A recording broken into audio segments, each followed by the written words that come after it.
찬양해 주 사랑 기뻐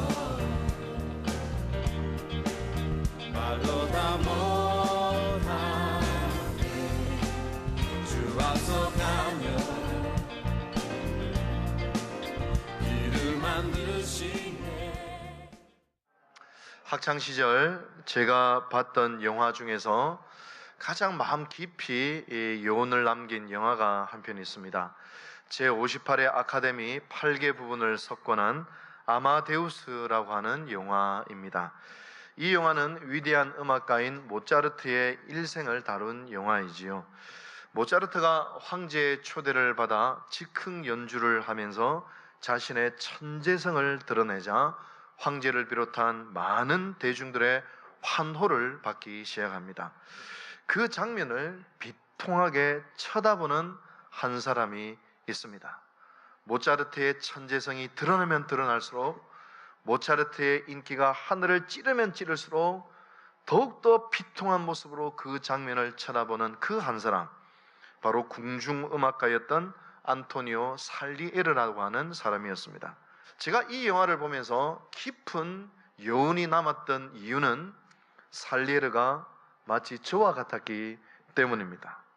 나는 이렇게 교회에 한 번도 빠지지 않고 착실하게 신앙생활을 하고, 그리고 모든 면에 있어서 성실하게 살아가는데 왜 내 친구들은 할 거 안 할 거 다 하면서도 저렇게 공부를 잘할까? 왜 내 친구들은 훨씬 더 좋은 환경 속에서 어려움 없이 살아갈까? 그 영화를 보면서 안토니오 살리에르의 마음이 정말로 진짜 100분 이해가 되었습니다. 목사가 된 지금은 제 안에 시기심이 있을까요? 없을까요? 어떻게 그래 잘하시는지 한번 상상을 해봤습니다.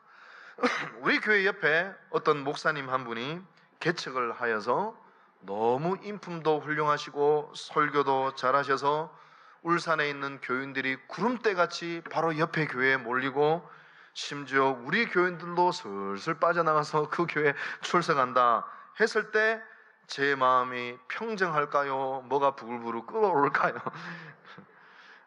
아마도 분명 제 마음에서 뭔가가 일어날 것 같습니다. 여러분은 어떻습니까? 학창시절 나보다 못했다고 여겨지는 친구가 더 좋은 데에 취직하고 돈도 더 잘 벌고 더 넓은 아파트, 더 좋은 차를 타고 다닐 때 어떤 마음이 들 것 같습니까? 그리고 내 자식은 그렇게 투자를 했는데도 속만 쓰이고, 우리 교인의 자식은 아무것도 안 하는데도 좋은 직장, 좋은 회사, 좋은 대학에 척척 합격하는 걸 보면서 어떤 마음이 들 것 같습니까? 아니, 심지어 교회에서조차 나보다도 봉사도 덜 한 것 같은데 나보다 같이 친하게 지내는 성도가 나보다 먼저 권사가 되고, 나보다 먼저 안수집사가 되고, 나보다 먼저 장로가 되었을 때 여러분의 마음속에는 어떤 마음이 들 것 같습니까? 여러분, 제가 신학교에서 목회를 배울 때 목회를 가르치시는 교수님이 저한테 이런 말씀을 하시더라고요. 교인들 싸우게 하는 방법 간단하다. 한 사람만 칭찬하면 된다. 부목사님들 서로 싸우게 하는 방법 너무 간단하다. 한 목사님만 칭찬하면 된다. 그러면 싸움이 일어난다는 것입니다. 참 희한하죠. 상대방이 잘 되고, 그리고 그가 승승장구하는 모습을 보면 축하가 되어지기보다는 왠지 모를 씁쓸함이 찾아오게 되는 것입니다. 우리나라에도 사촌이 땅을 사면 배가 아프다라는 속담이 있죠. 근데 이 속담은 원래 틀렸어요.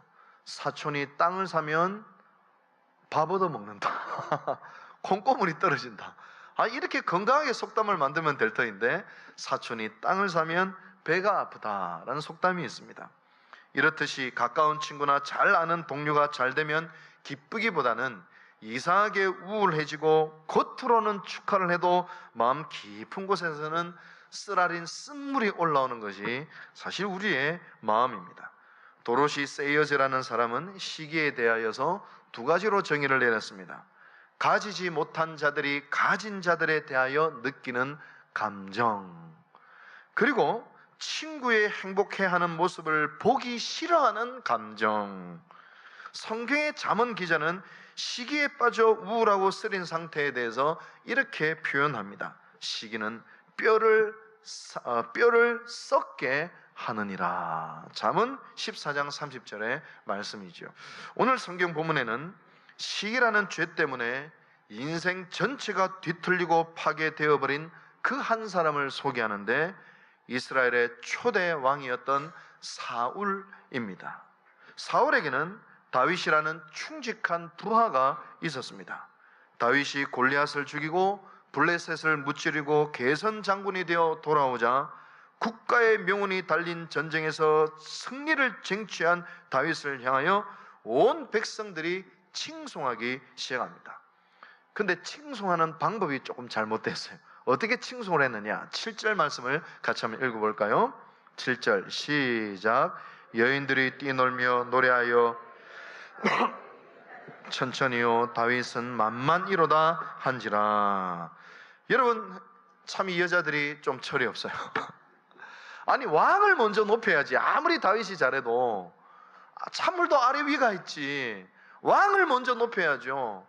근데 이 여자들이 다윗은 만만이요 사울은 천천히로다. 이 노래가 비극의 발단이 되었습니다. 이 사건을 계기로 사울은 시기심에 불타올라 다윗이 자기의 왕권을 노린다라고 착각을 하였고, 다윗 자기보다 뛰어난 모든 면에서 뛰어난 다윗을 시기 질투하여서 결국에는 다윗을 제거하기로 마음을 먹습니다. 여러분, 놀라운 사실은 이 뒤에 보면은 어떤 말씀이 있습니까? 시기심이 발동하자 말자 악령이 강하게 사울에게 역사해서 다윗을 창으로 찔러 죽이려고까지 하는 그런 마음까지 먹게 됩니다. 결국에는 사울의 인생이 시기심 속에서 뒤틀려 버리고 분별력을 상실해 버리고 그의 모든 삶이 변질되고 왜곡되어서 결국에는 사울의 인생이 자살로 마감되는 비참한 인생이 되고 맙니다. 왜요?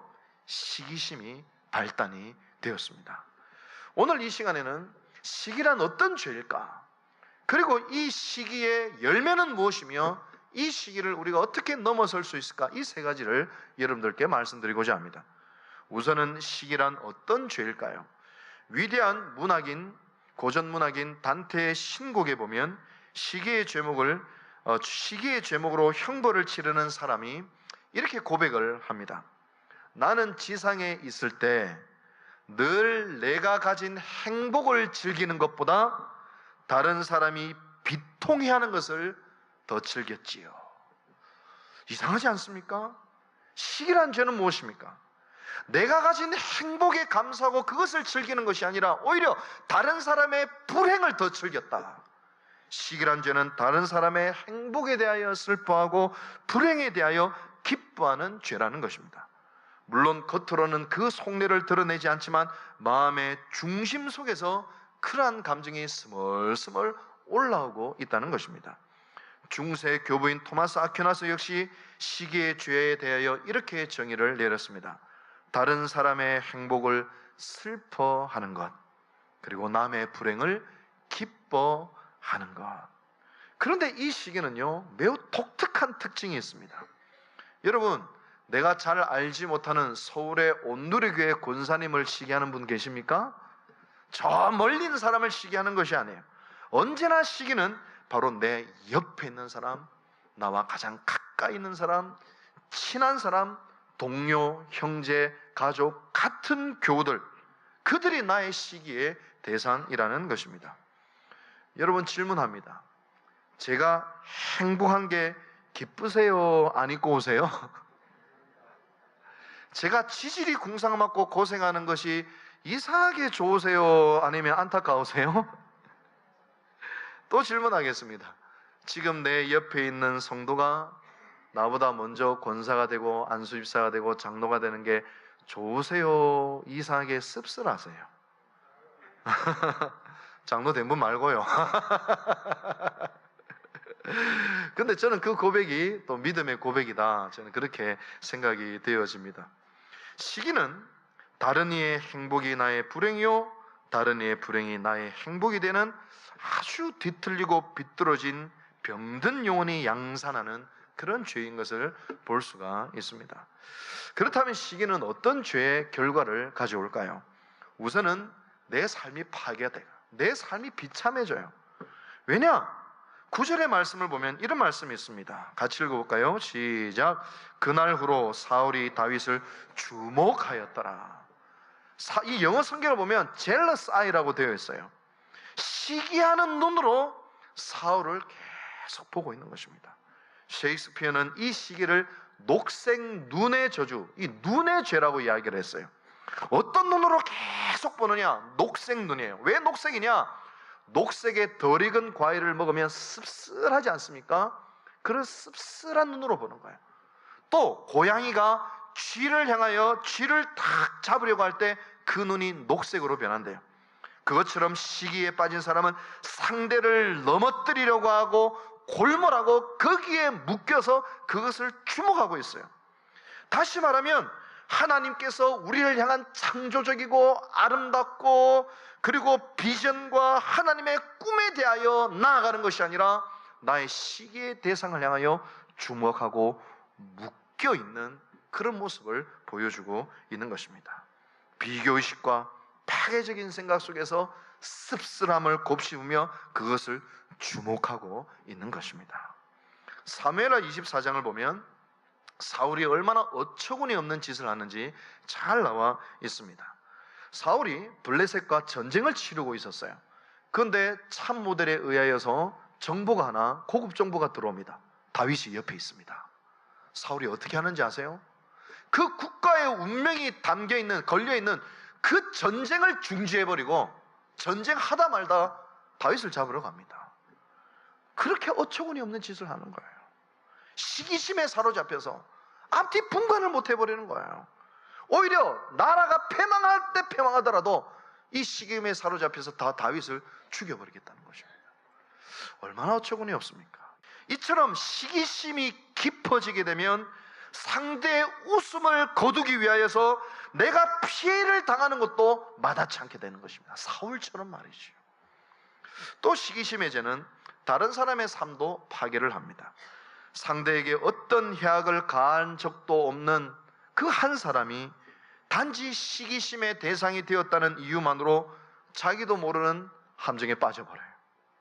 일방적인 험담과 나쁜 소문이 마치 어디서 날아오는 화살인지도 모르게 이유를 알고 맞으면 그나마 괜찮을 터인데 시기심의 대상이 되었다는 이유만으로 어디서 날아오는지 모르는 그 화살을 맞고 깊은 상처를 입기도 합니다.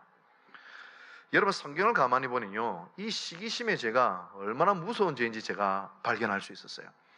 성경의 원죄가 어떻게 왔죠? 교만의 죄 때문에 왔잖아요. 내가 하나님처럼 되리라 라고 하는 그 죄 때문에 선악과를 따먹지 않았습니까? 그리고 나서 그 다음에 있는 죄가 어떤 죄냐? 시기심의 죄 때문에 인류의 최초의 살인죄가 벌어집니다. 가인이 시기심이 발동하여서 아벨을 돌로 쳐 죽여요. 여러분, 성경에 보면 시기심은 결코 여성 동지의 전유물이 아니라는 것을 알 수 있습니다. 거의 모든 시기심이요, 성경에 보면 남성들에게 나타나고 있어요. 일단은 가인이 아벨을 시기심으로 죽여요. 요셉의 형들이 요셉을 시기심으로 노예로 팔아버려요. 모세와 아론만이 하나님의 지도자로 선택을 받았느냐? 시기 질투하면서 고라, 다단, 아비람이 모세를 향하여 대적하여 일어나는 것을 볼 수 있습니다. 뿐만 아니에요. 예수님이 십자가에 왜 달려 돌아가신지 아세요? 그 발단이 뭔지 아십니까? 바리새인들과 서기관들의 시기심 때문이었어요. 나사렛 출신 목수 예수 그리스도께서 권세 있는 말씀으로 유대 민중들의 마음을 사로잡고 유대 민중들의 칭찬과 시선과 존경이 예수님께로 집중되자 그 칭찬과 존경은 우리에게 향해야 되는데 하면서 바리새인과 서기관들이 시기심이 발동을 하여서 그래서 예수 그리스도를 죽이려고 합니다. 진짜 그런가? 마태복음 27장 18절 말씀에 이는 그가 그들의 시기로 예수를 넘겨준 줄 알미더라. 빌라도가 가만히 보니까 예수님은 죄가 없어요. 그런데 유대 종교 지도자들이 시기심 때문에 예수를 체포하여 재판에 넘겨줬다는 것을 빌라도가 간파를 한 것입니다. 여러분, 바리새인의 시기심이 인류의 구원자이신 예수 그리스도를 십자가에 죽게 만들었습니다. 여러분, 시기에 빠지면 얼마든지 하나님을 대적하고 하나님의 사람을 핍박하고 그 시기심의 대상의 얼굴에 웃음을 거둘 수 있으면 하나님을 향하여 대적하는 것까지도 서슴지 않는 무서운 죄가 바로 시기심의 죄라는 것입니다. 시기는 자신의 인생을 뒤틀리게 만들 뿐만 아니라 상대방의 삶에도 깊은 상처를 주게 되고 나아가 하나님까지도 대적하고 하나님의 주권과 하나님의 섭리와 하나님의 역사와 하나님의 섭리까지도 저주하고 대적하는 자리까지 나아가야 되는 죄가 바로 시기심의 죄라는 것을 성경은 이야기하고 있습니다. 어떤 목사님이 이런 말씀을 하셨어요. 제가 울산노에서 친하게 되는 목사님이 울산에 있는 교회에 이제 부임하게 되셨는데 성도들이 부흥을 위해서 많이 기도를 하더라는 거예요. 목사님 이렇게 이야기하셨대요. 여러분, 부흥이 되면 어떤 일이 발생한지 아십니까? 피아노를 반주하는 분이 자기보다 더 실력이 뛰어난 분에게 양보를 해야 된다는 걸 의미합니다. 내가 교회에서 주도권을 잡고 봉사했던 것을 나보다 더 은사 많은 사람에게 넘겨줘야 된다는 것을 의미합니다. 그래도 부흥을 원하십니까? 조용하더라는 거예요. 교회 부흥보다 시기 질투심이 더 무서운 거예요. 남이 나보다 앞서는 게 더 싫은 거예요. 여러분, 얼마나 무서운 일입니까? 시기심이 낳는 또 다른 극단적인 모습은 의욕의 상실이에요. 시기를 해봤자 아무 소용이 없을 때 상대방이 가지고 있는 것을 평가절하거나 무관심하거나 별것 아닌 것으로 치부해 버리기도 합니다.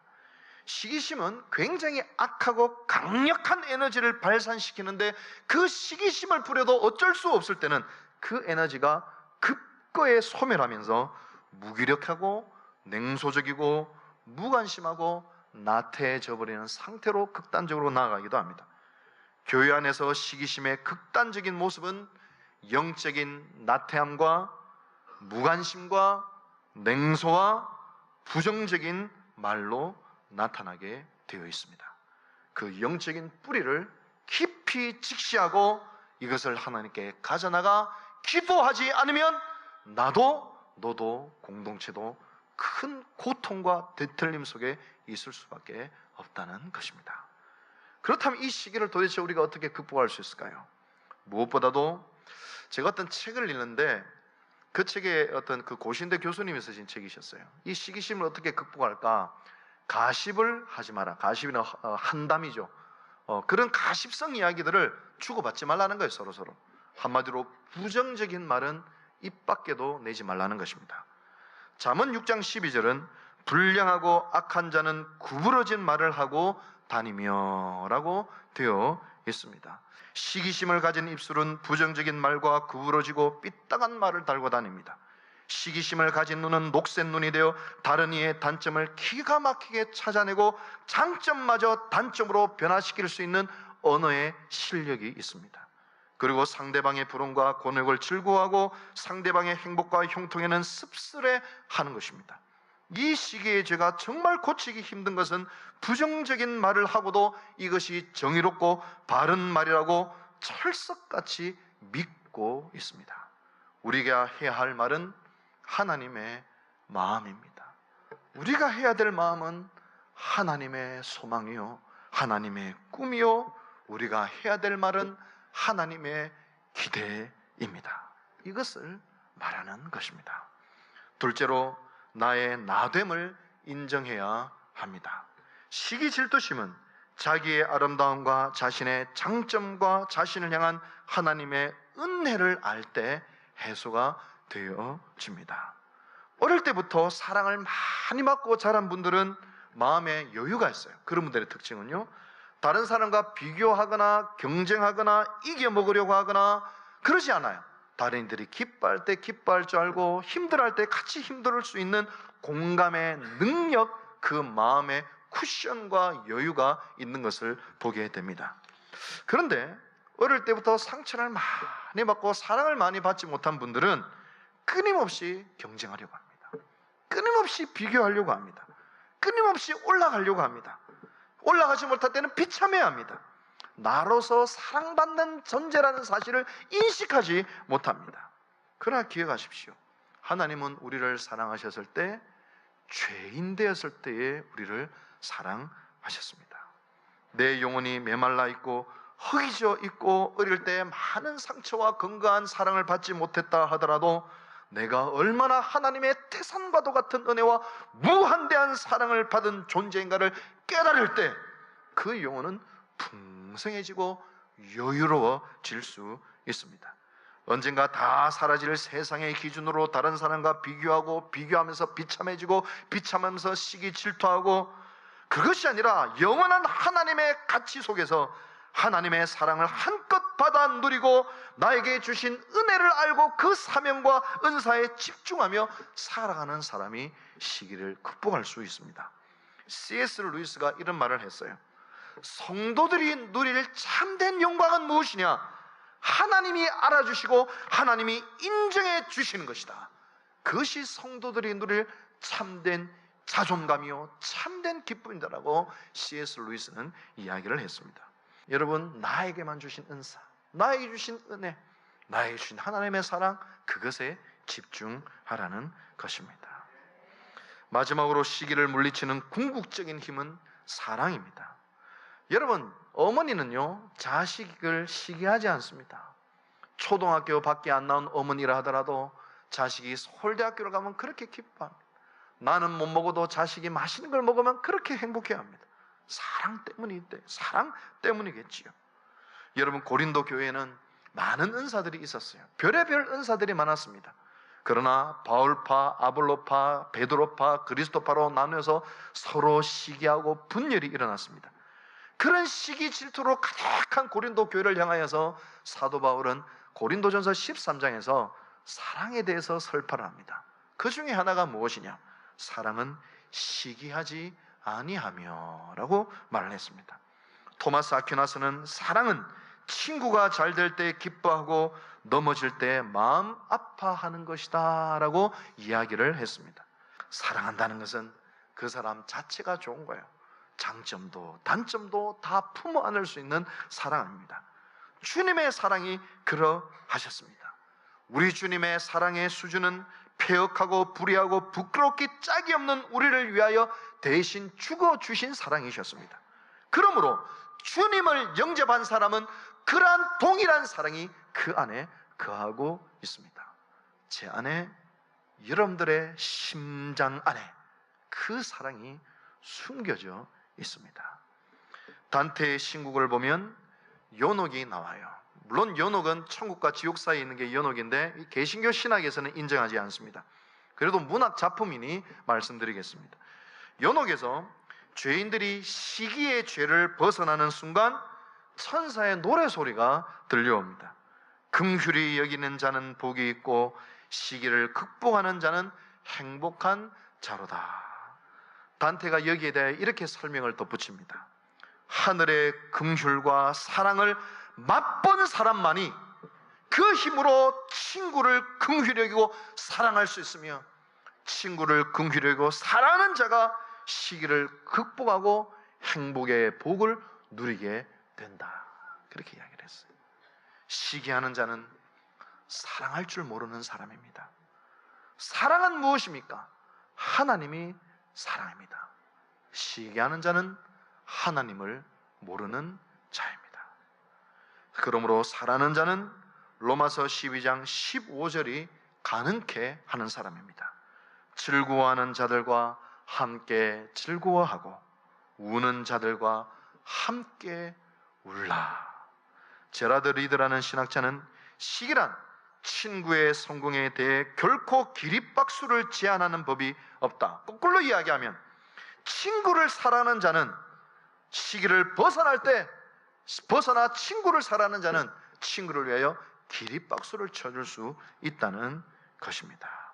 사랑하는 여러분, 다른 이들이 잘 될 때 기립박수를 쳐줄 수 있는 은혜가 있게 되기를 바랍니다. 나보다 먼저 직분을 받을 때, 나보다 못한 자들이 더 많은 복을 받았다고 느껴질 때 녹색 눈으로 그것을 주목하여 보는 것이 아니라 그를 사랑하는 마음으로 함께 일어서서 기립박수를 쳐줄 수 있는 그러한 은혜가 우리 가운데 있게 되기를 원합니다. 바로 그것이 예수의 인격을 닮아가는 예수의 제자의 삶이며, 즐거워하는 자들과 함께 즐거워하고 우는 자들과 함께 울 때 예수의 사랑을 이 땅에 구현하는 일들이 우리를 통하여 가능하게 될 것입니다. 바로 그 길이 행복의 길입니다. 이 길은 행복을, 시기를 극복하여 사랑의 길로 나아갈 때 주어지는 선물입니다. 저와 여러분들이 이 행복의 길로 나아가시게 되는 은혜가 있게 되길 주님의 이름으로 축원합니다. 생명의 말씀으로 나를 세우사 주의 길 예비케 하소서. 성령의 능력으로 기름 부으사 진리를 선포하게 하소서.